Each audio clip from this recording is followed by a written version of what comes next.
Pemerintahan pada masa Khulafaur Rasyidin. 1. Mengenal biografi asal-usul para Khulafaur Rasyidin.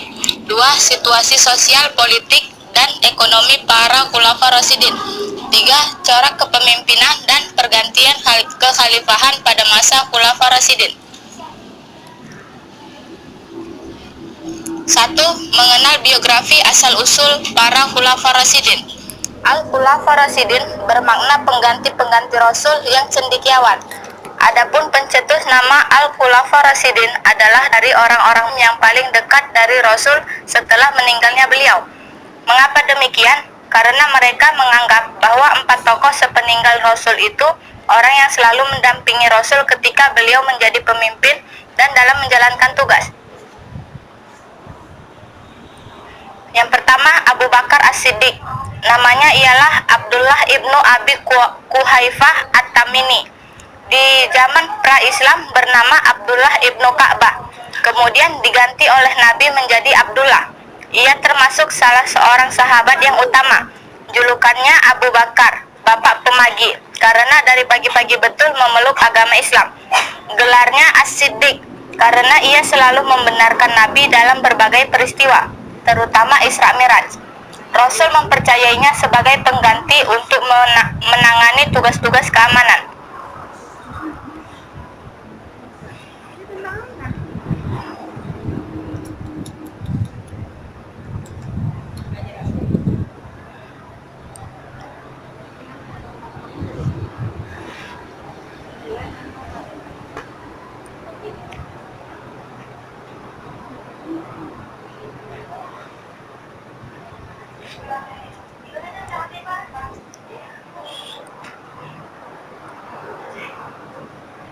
Salah satu jasa terbesar dalam pemerintahan Abu Bakar adalah pengumpulan ayat-ayat Al-Quran yang pada waktu itu masih berserakan dan belum dibukukan dalam satu mushaf. Pada waktu itu, banyak penghafal Al-Quran yang gugur dan meninggal dalam peperangan Riddah, sehingga dikhawatirkan penghafal Al-Quran semakin habis. Oleh karena itu, Umar mengusulkan kepada Abu Bakar untuk mengumpulkan tulisan-tulisan Al-Quran yang menjadi satu buku. Khalifah kemudian menugaskan Zaid ibnu Sabit untuk melaksanakan hal tersebut. Setelah Abu Bakar meninggal, kitab Al-Quran yang sudah dibukukan tersebut kemudian disimpan oleh salah satu istri Nabi, yaitu Hafsah binti Umar ibnu Khattab. Khalifah Abu Bakar meninggal pada hari Senin 23 Agustus 6624 Masehi. Setelah kurang lebih 15 hari berbaring di tempat tidur. Dia berusia 63 tahun dan kekhalifahan berlangsung selama 2 tahun 3 bulan 11 hari. Yang kedua, Umar ibnu Khattab. Ketika Umar terpilih menjadi khalifah, irama peperangan semakin meningkat.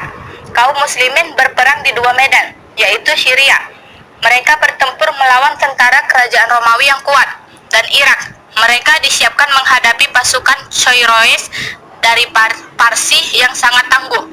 Buranduk yang naik tahta di Parsi mengangkat Rustam menjadi panglima militernya, tetapi semua itu tidak mampu menahan gerakan muslimin, dan orang-orang Parsi di bawah pimpinan Nasri dihancurkan. Di Kasker, Rustam mengangkat Brahman, musuh bebuyutan orang-orang Arab, sebagai komandan pasukan Parsi di Irak. Pada tahun 635 Masehi dan setahun kemudian, 2 kota jatuh ke tangan Islam, yaitu kota Damaskus dan Suriah. Dengan memakai Suriah sebagai basis, ekspansi diteruskan ke Mesir di bawah pimpinan Sa'ad ibnu Abi Waqqas.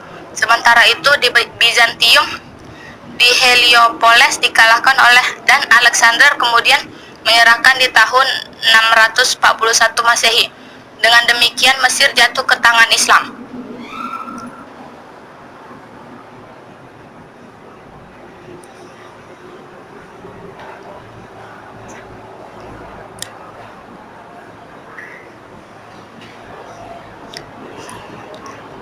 Umar dikenal sebagai orang yang pandai dalam menciptakan peraturan, karena tidak hanya memperbaiki, bahkan mengkaji ulang terhadap kebijakan yang telah ada. Khalifah Umar juga menerapkan prinsip demokratis dan dalam kekuasaan, yaitu dengan menjamin hak yang sama bagi setiap warga negara. Khalifah Umar dikenal seorang yang sederhana, bahkan ia membiarkan tanah dari negeri jajahan untuk dikelola oleh pemiliknya, bahkan melarang kaum muslimin memilikinya. Sedangkan para prajurit menerima tunjangan dari Baitul Mal, yaitu dihasilkan dari pajak. Khalifah Umar memerintah 10 tahun 6 bulan 13 sampai 23 Hijriah atau 634 sampai 644 Masehi. Masa jabatannya berakhir dengan kematian yang tragis, yaitu seorang budak bangsa Persia bernama Feroz atau yang dikenal dengan Abu Lu'lu'ah secara tiba-tiba menyerang dari belakang ketika Umar hendak berjamaah sholat subuh di Masjid Nabawi. Umar meninggal pada tanggal 25 Zulhijjah 23 Hijriah dalam kepemimpinannya yang terakhir. Beliau menunjuk 6 sahabat untuk dicalonkan sebagai pengganti. Mereka adalah Utsman ibnu Affan, Ali bin Abi Thalib, Zubair ibnu Al-Awan, Sa'ad ibnu Abi Waqqas, Abdurrahman bin Auf, Tolah ibnu Ubaidillah. Setelah Umar wafat, tim ini bermusyawarah dan berhasil menunjukkan Utsman sebagai khalifah setelah melalui persaingan yang ketat dengan Ali bin Abi Thalib. Yang ketiga, Utsman ibnu Affan. Nama lengkapnya ialah Utsman ibnu Affan ibnu Abdil ibnu Umayyah dari pihak Quraisy. Ia memeluk Islam lantaran ajakan Abu Bakar dan menjadi salah seorang sahabat dekat Nabi. Masa pemerintahannya yang terpanjang dari semua khalifah di zaman Khulafaur Rasyidin, yaitu 12 tahun. Tapi sejarah mencatat tidak seluruh masa kekuasaannya menjadi saat yang baik dan sukses bagi beliau. Para pencatat sejarah membagi masa pemerintahan Utsman menjadi 2 periode. 6 tahun pertama merupakan masa pemerintahan yang baik dan 6 tahun terakhir merupakan masa pemerintahan yang buruk. Dalam sejarah, Utsman sering dikatakan sebagai khalifah yang nepotisme. Tuduhan ini didasarkan pada orang-orang yang dekat dari keluarga Utsman yang diangkat menjadi pejabat penting. Kendati pun demikian, di masa pemerintahannya, wilayah kekuasaan Islam bertambah luas. Oleh karena itu, Utsman perlu mengangkat orang yang dapat dipercaya dan setia terhadap pemerintahan pusat.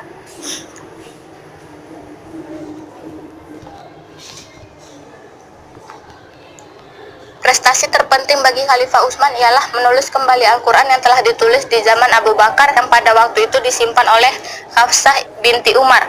Melihat pertikaian umat Islam dalam pembacaan Al-Quran, akhirnya Utsman membentuk panitia penulisan Al-Quran yang diketahui oleh Zaid ibnu Saibit, penulis mushaf pada masa Rasul dan Abu Bakar.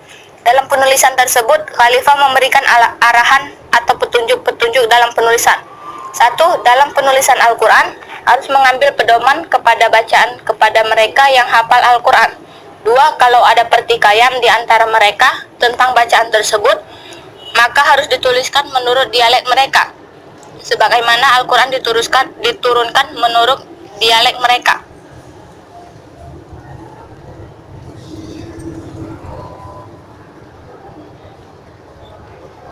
Dengan dibukukannya Al-Quran pada masa Utsman, manfaat dibukukannya yaitu 1. Menyatukan kaum muslimin pada satu macam mushaf yang seragam ejaan tulisannya.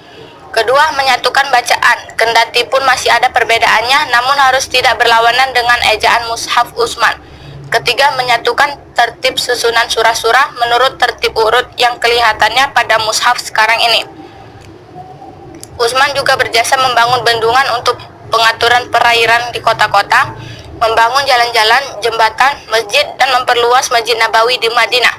Utsman akhirnya wafat sebagai syahid pada hari Jumat tanggal 17 Zulhijjah 35 Hijriah atau 655 Masehi, ketika para pemberontak berhasil memasuki rumahnya dan membunuh Utsman saat sedang membaca Al-Quran. Persis seperti yang disampaikan Rasul Shallallahu Alaihi Wasallam perihal kematian Utsman yang syahid nantinya. Beliau dimakamkan di perkuburan Baqi di Madinah.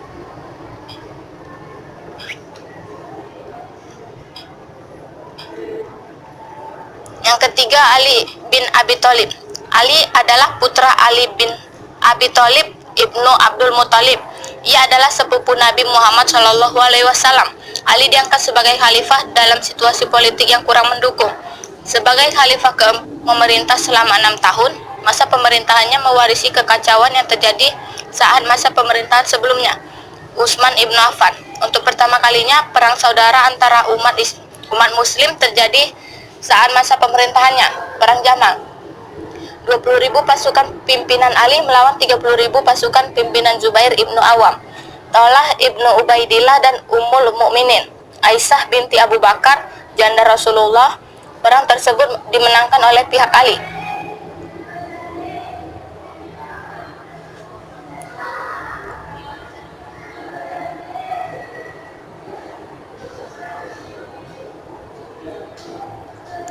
Dua, situasi sosial, politik, dan ekonomi para Khulafaur Rasyidin.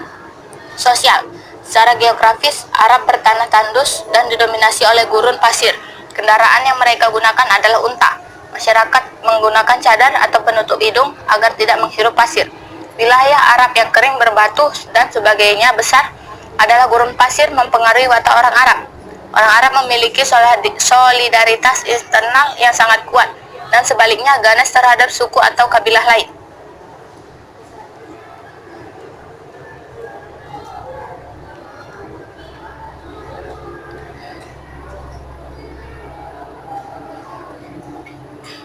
Dua, ekonomi. Sistem perekonomian pada masa pemerintahan Khulafaur Rasyidin adalah bertani dan berdagang. Setiap hari mereka disibukkan dengan persoalan air dan rumput-rumput. Hasil pertanian yang mereka ekspor antara lain kurma, kayu, gaharu, buah kismis, anggur, dan lainnya. Selain bertani, unsur terpenting dalam perekonomian mereka adalah berdagang. Masyarakat Arab waktu itu sudah mengenal ekspor-impor. Komoditas ekspor Arab Selatan dan Yaman adalah dupa, kemenyan, kayu gaharu, minyak wangi, dan kulit binatang, buah kismis, anggur, dan lainnya. Ketiga, politik. Adalah golongan yang berpendapat bahwa pemerintahan Nabi kepada Abu Bakar untuk mengganti imam sholat bukanlah sama artinya sebagai pengangkatan menjadi seorang khalifah.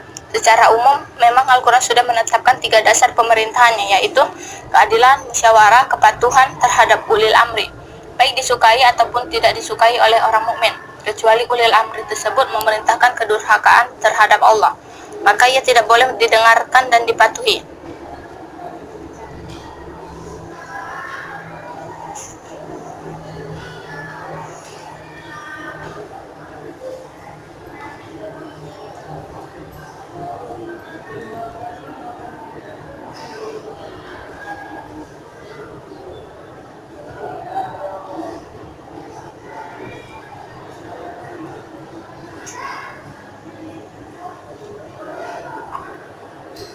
Tiga, corak kepemimpinan dan pergantian kekhalifahan pada masa Khulafaur Rasyidin. Abu Bakar As-Siddiq diangkat menjadi Khulafaur Rasyidin. Tidak ada musibah yang paling besar bagi kaum muslimin kecuali setelah Rasulullah SAW wafat pada bulan Rabiul Awal tahun 11 Masehi. Namun Abu Bakar As-Siddiq menyampaikan pidatonya yang terkenal. Wahai sekalian manusia, barang siapa yang menyembah Muhammad, maka sesungguhnya ia telah wafat. Tetapi barang siapa yang menyembah Allah, sesungguhnya dia maha hidup dan tidak akan mati.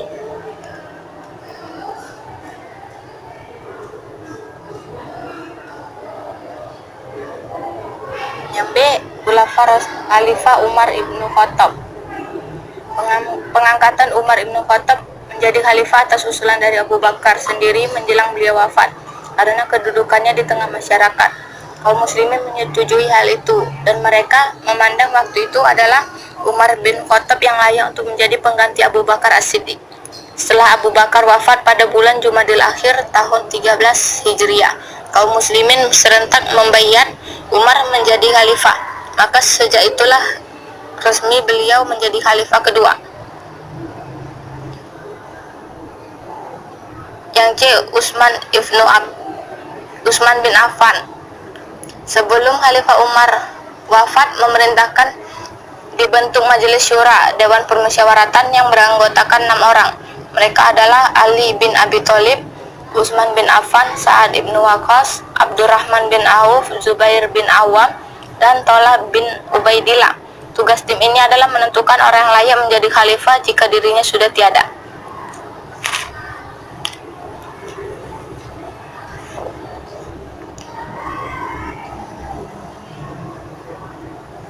Yang D, Khalifah Ali bin Abi Thalib.